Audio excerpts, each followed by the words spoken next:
welcome to Bourne Project. Hello everybody. There we go. Hello everyone. Hello everyone. Now, we all know why we're here tonight. Now, Bing Bong Schming Bong Time Machine. Revolutionary. Trust me, this thing will take you back into time. Specifically, tonight, we're gonna go back to the time of World War II, where all mayhem went loose. Now, I have a test pilot ready to go on. Test pilot, do we have confirmation?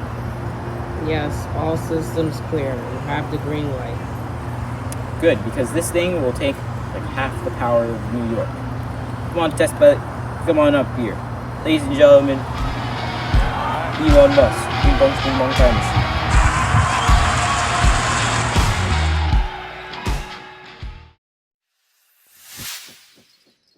Now, you might be wondering, Winston, what are you talking about? Well, it is 1940, right? And the Battle of Britain just happened a few weeks ago. It just ended. It was crazy. It all started when, after the fall of France, it was terrible. We were all battered back. And Hitler decided to drop invasion plans. But, to invade Britain, you're going to need control of the English Channel. And to get control of the English Channel, you're going to have to take out our Air Force. Now, Hitler decided, hey, it would be a great idea if we just took out the RAF airfields and the air factories. And it was working.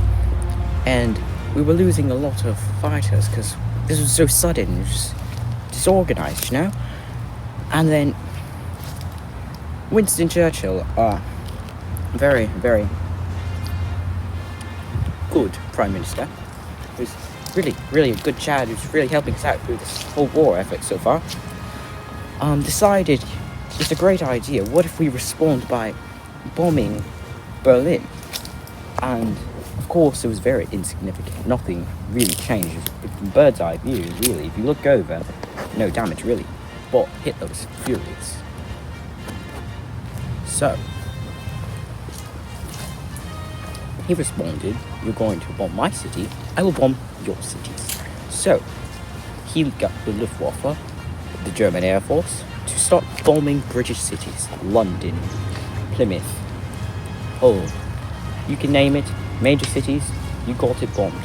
Right now I'm in a nice suburban area. So you may have seen a few flyers going by every day, or a few days or so, German, or not really anymore, but RAF really now.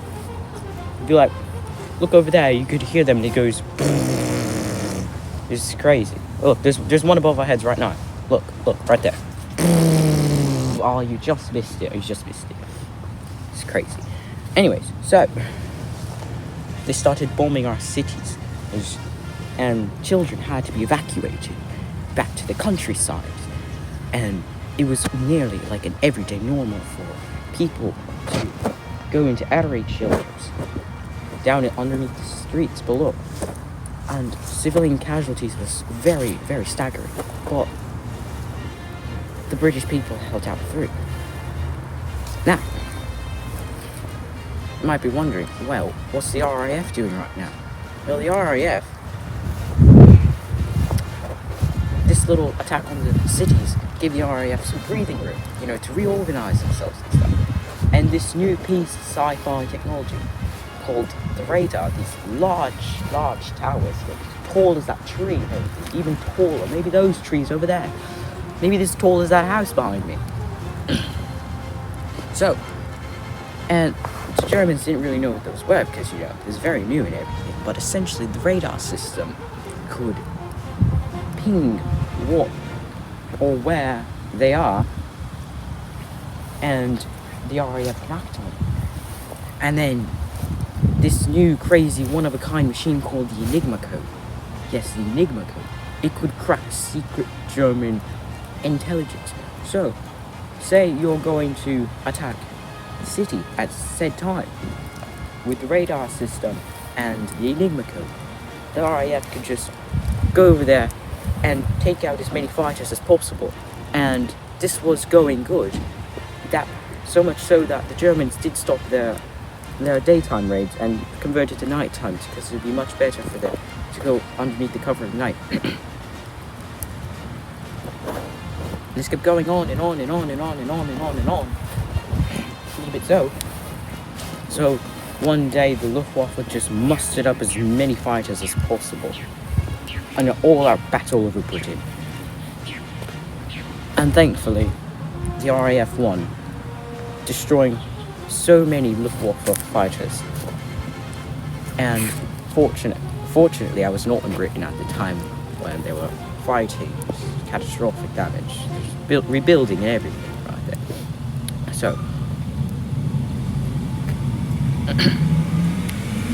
Hitler really just gave up on this invasion plan for the invasion of Britain. See, because his plan was to first get control of the English Channel, then land about 250 starting troops there. And who knows what could happen if he actually succeeded. So essentially, Hitler gave up after that. And maybe it's in his plans for the future, we don't know. Who knows what this will hold for us, really. His focus, efforts, also on the Mediterranean and the eastern area, like Soviet Union. Hopefully they don't get such a mess as we did over here. Winston Barnes, BBC News. Last year, in August of 1939, leaders Joseph Stalin of the Soviet Union and Adolf Hitler of Germany signed the Non-Aggression Pact. This pact would last for 10 years and consist of both nations taking half of Poland, the Soviet Union additionally taking Finland, the Baltic countries of Lithuania, Latvia, and Estonia. The following month, on September 1st, Germany invaded Poland using a battle strategy known as Blitzkrieg. Blitzkrieg means lightning war, and so Hitler used state-of-the-art artillery that he had managed to produce in the mid-1930s. Poland would be bombed and airstriked by fighter jets, while the ground was taken over by tanks. On September 17th, the Soviet Union would send troops to the eastern side of Poland, and the rest would go to invade Finland, Latvia, and Estonia. Out of the three, Finland was the only one that held up a fight. When winter hit, Russia was struggling to fight against them, but eventually Finland surrendered in March of this year, 1940. On April 9th, 1940, Hitler launched a surprise attack on Denmark and Norway. Within 4 hours of the attack, Denmark fell and Norway surrendered. Germany then started to build bases along the coast of Norway and Denmark to launch an attack against Great Britain. Bonjour. This is the fall of France. May of 1940, Hitler won a sweep through the Netherlands, Belgium, and Luxembourg. Their main goal was to strike at France, but getting those countries first were part of their plan. The Nazi army was at an advantage as they traveled through the Ardennes. The Ardennes is a secluded forest area in France. Once done traveling through the forest, the Nazis made their way across France into France's northern coast. German troops met with other forces in Belgium. They had a French city named Lille completely overpowered and trapped. The Allies retreated to Dunkirk, and they had their backs to sea. Great Britain sent 850 ships to Dunkirk. This act of bravery saved 338,000 lives. After Dunkirk, France begins to fall. Germany eventually took control of Paris, which led French leaders to realize it's time to surrender. June 22nd of 1940, France finally surrendered. Germany took control of the northern side and let Marshal Philippe Pétain control the southern side. Charles de Gaulle is a French general who was trying to conquer back France. He did everything in his power, and he finally won the battle in 1944. It is June 22nd, 1941. The German tanks and aircraft start to approach the Soviet Union and started to roll week after week. They got about 500 miles into the Soviet Union using the same attack strategy as the Russians had used against Napoleon. On September 8th, Germany put Leningrad under siege. The city eventually became completely cut off from the Soviet Union. Hitler's bombing destroyed warehouses with food and left 2.5 million people starving. Almost 1 million people died in Leningrad in the winter of 1941 to 1942, with the city still standing. With Leningrad still standing, Nazis looked to the capital of the Soviet Union, Moscow. By December, the German army was on the outskirts of Moscow when Soviet General Georgy Slovak counteracted the attack. German soldiers tried retreating as temperatures fell cool, but Hitler sent the no-retreat order. This order gained nothing and lost 500,000 German lives. We've just received word that Congress has made a series of neutrality acts, making it illegal to sell arms or lend money to nations in war. What will President Roosevelt do? He needs to aid his allies, because if they fall, the United States will be drawn into the war. President Roosevelt's recently asked question has been answered. Now, because of the Lend-Lease Act, the president can lend the supplies to countries vital to the United States. The Navy is now escorting British ships and carrying U.S. arms. Hitler does not seem happy. We suspect he will order his submarines to sink any cargo ships in response. We have heard that Roosevelt and Churchill might have secretly met to discuss a declaration, which is heard to be called the Atlantic Charter.